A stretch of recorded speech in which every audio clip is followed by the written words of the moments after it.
Le microbiote intestinal, il se met en place au moment même de la naissance de l'enfant et c'est dans les 3 premières années de vie qu'il va connaître le plus de modifications.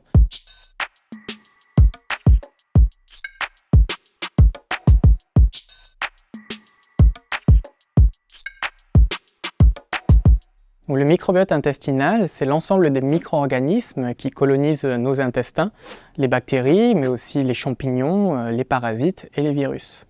Donc le microbiote, il joue vraiment un rôle central sur notre organisme. Il est impliqué dans diverses fonctions physiologiques. Donc il va participer à la digestion des aliments, il va permettre de produire des composés dont on a besoin mais qu'on n'est pas capable de produire.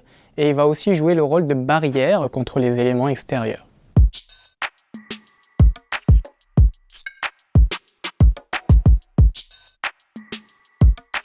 Le microbiote intestinal, il se met en place au moment même de la naissance de l'enfant et c'est dans les 3 premières années de vie qu'il va connaître le plus de modifications et à partir de 3 ans, il va commencer à ressembler à celui d'un adulte.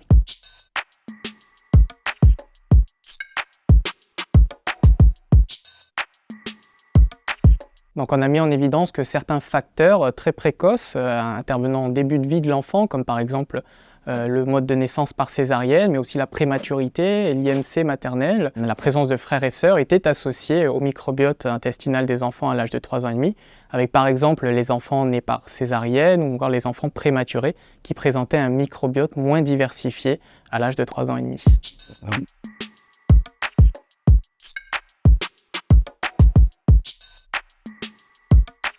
Alors oui, on a montré que les enfants qui avaient un déséquilibre dans la composition de leur microbiote intestinal, eh bien, ces enfants-là avaient une prédisposition à avoir un indice de masse corporelle plus élevé à l'âge de 5 ans.